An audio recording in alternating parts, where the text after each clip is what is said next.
Hello everyone, welcome to education flair by ज्योति।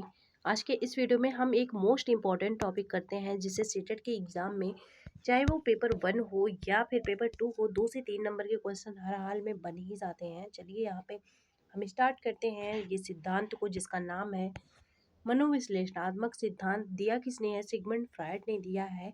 इससे पहले जो टर्म जानना जरूरी है हम उसको जानेंगे। ओके, अगर आप अभी तक हमारे चैनल को सब्सक्राइब नहीं किए हैं तो कर लीजिएगा, क्योंकि ये टॉपिक नंबर आपका 7th है। इससे पहले मैं सीडीपी चैप्टर वाइज कंप्लीट करा चुकी हूँ। जितने भी इंपॉर्टेंट क्वेश्चन आपके एग्जाम में ज़रूरी थे सब कुछ करवा चुकी हूँ। टॉपिक नंबर 7 है। इसके बाद टॉपिक वाइज मैं सब कुछ करवा दूंगी। यहाँ पे हम सबसे पहले सिगमंड फ्रायड के बारे में जानते हैं, क्योंकि कभी कभी ये सही कथन गलत कथन में पूछ लिया जाता है सिगमंड फ्रायड के बारे में। जो सिगमंड फ्रायड थे ये कहाँ के निवासी थे? ऑस्ट्रिया के थे। इन्होंने जो सिद्धांत दिया उस सिद्धांत का नाम है मनोविश्लेषणात्मक सिद्धांत। यहाँ पे देखिए, इस सिद्धांत का प्रतिपादन किसने किया? सिगमंड फ्रायड ने किया। यूपी टेट वगैरह में सबसे पहले यही क्वेश्चन बनता है, चाहे सुपर टेट हो, यूपी टेट हो, सी टेट में भी कभी कभी बन जाता है। इनके द्वारा किया गया था। सिगमंड फ्रायड ऑस्ट्रिया के निवासी थे, ये ऑस्ट्रिया से बिलोंग करते थे। उन्होंने इस सिद्धांत में मन या फिर मस्तिष्क का विश्लेषण किया, इसीलिए इसका नाम क्या पड़ा? मनोविश्लेषणात्मक सिद्धांत। उन्होंने किसका पहले अध्ययन किया? मन का, माइंड का जो है अध्ययन किया, मनुष्य के दिमाग का अध्ययन किया। इसके बाद उन्होंने बताया कि हमारा जो मन होता है वो किस टाइप का होता है। फिर उन्होंने बताया कि जो मस्तिष्क होता है हमारा, इन्होंने 3 प्रकार के मस्तिष्क के बारे में बताया। एक होता है आपका कॉन्शियस माइंड, दूसरा होता है सब कॉन्शियस माइंड और तीसरा होता है अनकॉन्शियस माइंड। जैसे हिंदी में बोल सकते हैं चेतन मन, अर्धचेतन मन और अचेतन मन। अब हम एक एक पढ़ते हैं, एक एक करके पढ़ते हैं। यहाँ पे पहला है चेतन मन, कॉन्शियस माइंड। जो हमारा चेतन मन होता है ये हमारे पूरे माइंड का लगभग कितना परसेंट होता है? ओनली 10% होता है। वहीं जो अचेतन मन होता है वो 90% होता है। तो इन्होंने सबसे ज्यादा जो इम्पोर्टेंस दिया वो अचेतन मन को दिया, अचेतन को। इन्होंने बोला कि जो हमारा दिमाग होता है, हमारा माइंड होता है, इसका 90% भाग तो अचेतन है, अनकॉन्शियस है। ओनली 10% माइंड क्या है आपका? कॉन्शियस माइंड है। बाकी 90% चीजें जो होती हैं वो अचेतन माइंड में रहती हैं। इसलिए अचेतन मन को सबसे ज्यादा इम्पोर्टेंस इन्होंने दिया। यहाँ पे चेतन मन के बारे में इम्पोर्टेंट कुछ पॉइंट्स हम देख लेते हैं। चेतन मन वह होता है, यह मन वर्तमान के विचारों से संबंधित होता है। यह हमारे मन का केवल 10% ही होता है। वर्तमान के विचार, जैसे मैं अभी आपको पढ़ा रही हूँ और मैं आपको पूछ ली कि मैं क्या पढ़ा रही हूँ, आप तत्काल आंसर दे दिए मैं सिगमंड फ्रायड पढ़ा रही हूँ, तो ये हमारे क्या हो गए? तत्काल के जो विचार होते हैं ये हो गए सिगमंड फ्रायड मैं पढ़ा रही हूँ। तो आप तुरंत आंसर दे दिए कि हाँ हम सिगमंड फ्रायड पढ़ रहे हैं, मनोविश्लेषणात्मक सिद्धांत पढ़ रहे हैं। तो ये क्या हो गया आपका? आपका चेतन मन हो गया। इसमें याद करने की जरूरत नहीं होती है, जो प्रेजेंट टाइम में जो चल रहे होते हैं विचार हमारे मन में, उन्हीं से संबंधित होता है आपका चेतन मन। फिर दूसरा आता है अर्धचेतन मन, जिसे सब कॉन्शियस माइंड बोला जाता है। अर्धचेतन मन, इसमें तुरंत तो ज्ञान नहीं होता। जैसे कि मैं कुछ चीजें पूछी, आप पिछले वीडियो का पूछ ली मैं, आपको तुरंत ना याद हो, लेकिन क्या हो कुछ समय बाद, अगर कुछ समय तक आप ट्राई किए उसको याद करने की, तो आपको याद आ जाए। इसका एग्जाम्पल हम ले सकते हैं, जैसे एग्जामिनेशन आप हाल में जब बैठते हैं तो वहाँ पे क्या होता है, कुछ ऐसे क्वेश्चन होते हैं जिनको आप याद नहीं कर पाते, याद नहीं आता है। लेकिन जब अपने माइंड पे आप क्या करते हैं, माइंड पे आप फोर्स डालते हैं, मतलब कि जोर डालते हैं। जोर डालने के बाद उसका आंसर आपको अचानक से याद आ जाता है। तो वही होता है अर्धचेतन मन, सबकॉन्शियस माइंड। मतलब कि इसमें तत्काल तो चीज़ें नहीं याद होती, लेकिन हम जैसे ही इस पे क्या करते हैं, माइंड पे अपने जोर डालते हैं, वो चीज़ें क्या हो जाती है, हमें याद हो जाती है। यही होता है अर्धचेतन मन। मतलब कि याद नहीं भी था, जोर डाले याद हो भी गया। तो ना चेतन ना अचेतन, अर्धचेतन माइंड होता है। दूसरा इन्होंने ये बताया, समझ में आ गया होगा आपको। फिर तीसरा इन्होंने बताया कि हमारे माइंड का 90% भाग क्या होता है? अनकॉन्शियस होता है, मतलब कि अचेतन होता है। अचेतन में इन्होंने बताया कि वो घटनाएं, वो चीजें होती हैं जो हमें कभी याद नहीं आती। नोट्स जरूर बना लीजिएगा, कभी नहीं याद आती। हम कितना भी जोर डाल दें कभी नहीं याद आती। 90% तो हमारा माइंड यही होता है। सबसे इम्पोर्टेंट इन्होंने अचेतन मन को बताया और बोले कि कभी याद नहीं आती कितना भी हम जोर डालें। जैसे एग्जाम्पल, जब बच्चे एकदम छोटे होते हैं 2 साल के पहले, 2 साल तक मतलब जब आप 2 साल तक के थे तब क्या कुछ आपको कोई भी घटनाएं, क्या घटनाएं आपके साथ नहीं होती थी, रोज होती थी, लेकिन कुछ भी आपको याद नहीं है। तो इस प्रकार हम कह सकते हैं कि वो हमारे साथ हुआ तो था लेकिन हमारे किस माइंड में चला गया, अनकॉन्शियस माइंड में चला गया, जिसकी वजह से हम क्या करते हैं, याद नहीं कर पाते हैं। घटनाओं का संबंध केवल गलत घटनाओं से नहीं है कि चोट लग गया, कुछ ऐसी अच्छी यादें भी होती हैं, इसमें बुरी यादें भी होती हैं। मतलब कि 2 साल तक के बच्चे के साथ जितनी भी चीज़ें जुड़ती हैं वो सारी किस माइंड में जाती हैं, अनकॉन्शियस माइंड में। आप अपने ऊपर इम्प्लीमेंट करके देख सकते हैं कि आपको 2 साल के तक के अपनी लाइफ की मतलब कि कुछ भी याद नहीं होगा, कैसे आप रहते थे, कैसे आप दिखते थे, कुछ भी याद नहीं होगा। तो ये होता है अनकॉन्शियस माइंड। इसमें वे बातें आती हैं जो हम भूल चुके होते हैं और हमारे याद करने पर भी वो याद नहीं आती है, अचेतन मन होता है। फ्रायड ने अचेतन मन को सबसे महत्वपूर्ण माना। इससे भी क्वेश्चन बनता है कि सबसे महत्वपूर्ण किस मन को माना इन्होंने। तो जो अर्धचेतन जो है, अर्धचेतन नहीं, अचेतन मन है, उसको क्या माना इन्होंने, सबसे महत्वपूर्ण माना, जिसे हम कह सकते हैं अनकॉन्शियस माइंड को इन्होंने सबसे ज्यादा इंपॉर्टेंस दी है। उनका मानना है यह हमारे मन का लगभग 90% भाग होता है, हमारे मन का 90% भाग होता है। अब हम देखते हैं फ्रायड के अनुसार इन्होंने पर्सनालिटी के बारे में क्या बोला।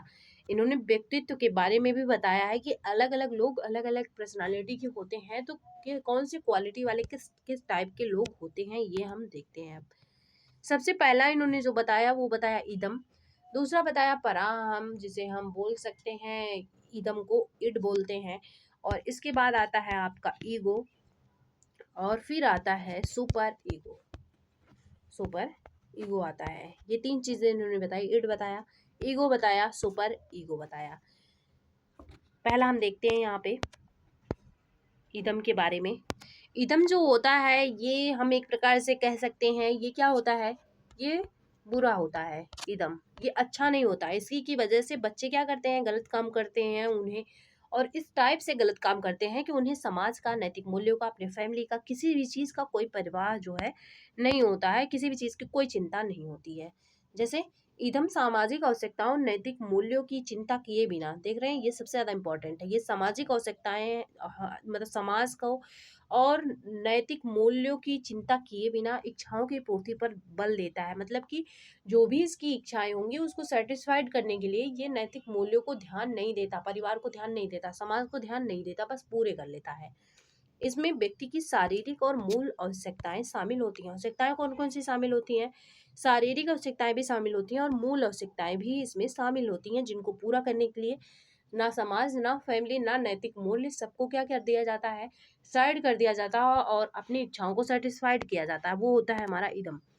और जैसे क्या होता है इसमें, एग्जाम्पल में भूख है, प्यास है, नींद है आदि को संतुष्ट करना होता है। इसमें एक एग्जाम्पल आप देखिए, आपको समझ में आ जाएगा। जैसे मान लीजिए चोरी करना है, तो जो आपका इदम है, इड है, ये कहेगा डायरेक्ट हाँ चोरी कर लो, क्योंकि इससे क्या हो रही है, इच्छाएं पूरी हो रही हैं। ये में नहीं, इसमें ये इस चीज की चिंता नहीं रहेगी कि पकड़े जाएंगे, लोग क्या कहेंगे, समाज क्या कहेगा, फैमिली वाले क्या कहेंगे, मारे जाएंगे, दंड मिलेगा, पनिशमेंट मिलेगा, ये सब चीजों का ये बिल्कुल भी फर्क नहीं पड़ता इस पे, इदम पे। ये बस डायरेक्ट बोलेगा हाँ चोरी करना है कर लो। तो ये होता है आपका इदम। समझ में आ गया होगा। नेक्स्ट हम देखते हैं ईगो, जिसे अहम बोलते हैं हिंदी में और इंग्लिश में बोलते हैं ईगो। इसमें क्या होता है, उसमें तो डायरेक्ट कर लो, कोई किसी की कोई परवाह नहीं है। फिर लेकिन जैसे ही अहम वाले स्टेज में पहुंचते हैं, ईगो वाले स्टेज में, इसमें ईगो आ जाता है, मतलब कि लोगों की क्या होती है, चिंता हो जाती है।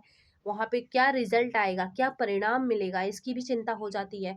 और जब किसी चीज से डर हो जाए, चिंता हो जाए, फैमिली वालों से डर हो जाए, समाज से डर हो जाए, तो लोग क्या करते हैं, ऐसा नहीं है करेंगे नहीं, कम करेंगे, लेकिन करेंगे और योजना बनाने लगेंगे, प्लानिंग करने लगेंगे। वो सारे अपने काम को इम्प्लीमेंट तब करेंगे जब प्लानिंग कर लेंगे, प्लानिंग के द्वारा इम्प्लीमेंट होगा। और पहले वाले में, ईदम वाले में कोई प्लानिंग नहीं थी, क्योंकि डर ही नहीं था कि समाज और दुनिया, घर परिवार वाले क्या कहेंगे, इसलिए वो डायरेक्ट सेटिस्फाइड मतलब कर लेता था अपनी इच्छाओं को। लेकिन इसमें लोगों की चिंता होने लगी, जिसकी वजह से वो प्लानिंग करेगा फिर इम्प्लीमेंट करेगा। ये होता है आपका अहम। इसमें परिणामों की चिंता होती है, जिसकी वजह से वह आवश्यकताओं और इच्छाओं की संतुष्टि के लिए योजना का निर्माण करता है। सबसे बड़ी बात तो इसमें इम्पोर्टेंट यही है, परिणाम की चिंता होगी, योजना का निर्माण करेगा, फिर उसको क्या करेगा, लागू करेगा।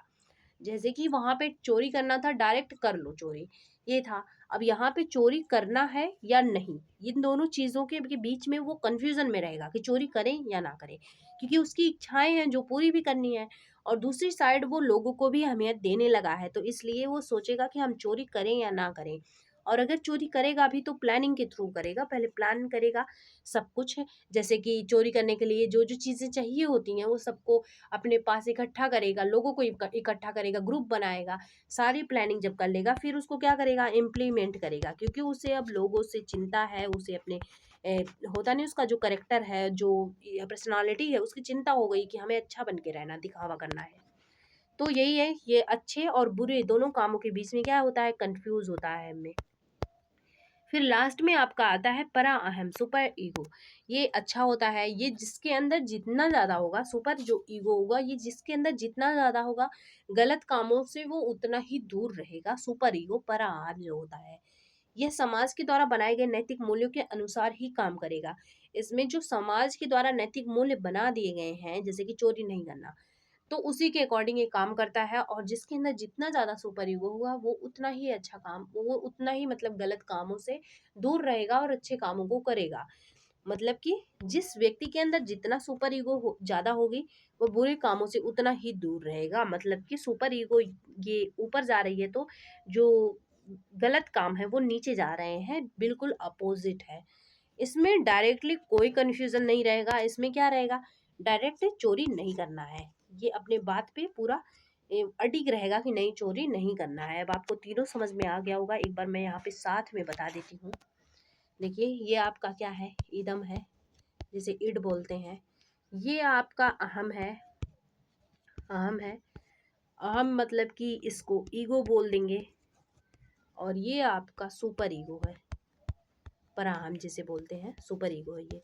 इसमें क्या होगा, जैसे कि चोरी करना, ही में एग्जांपल ले लेते हैं, इसमें चोरी कर लेगा डायरेक्ट, चोरी कर लेगा डायरेक्ट, बिना किसी प्लानिंग के, बिना लोगों के परवाह के, ये होता है आपका इदम। अहम में क्या होगा, अहम में वो प्लानिंग करेगा, क्योंकि वहां परिणामों की चिंता होने लगती है, यहाँ पे परिणाम की चिंता होगी, परिणाम की चिंता होगी, इस वजह से ये प्लानिंग के थ्रू क्या करेगा, अपने प्लानिंग के थ्रू ही इम्प्लीमेंट करेगा, मतलब कि चोरी करें या ना करें, कंफ्यूजन में भी रहेगा, और अगर करेगा चोरी तो प्लानिंग के थ्रू करेगा, करें या ना करें, इसमें मतलब हम कह सकते हैं कि कंफ्यूजन होता है। ये होता है आपका अहम। सुपर ईगो जो होता है, इसमें डायरेक्ट नहीं करेगा चोरी, इसमें ये अच्छा होता है, इसमें डायरेक्ट रहेगा कि वो अपने इस डिसीजन पे अडिग रहेगा, नहीं हमें नहीं करना है चोरी।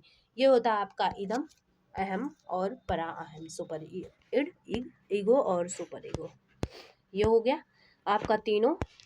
नेक्स्ट वीडियो में, नेक्स्ट टॉपिक में, टॉपिक नंबर 8 में मैं आपको बताऊंगी मनोविश्लेषणात्मक सिद्धांत। आज के लिए बस इतना ही, ये टर्म को जानना बहुत ज़्यादा जरूरी था, इससे डायरेक्ट क्वेश्चन बन जाते हैं।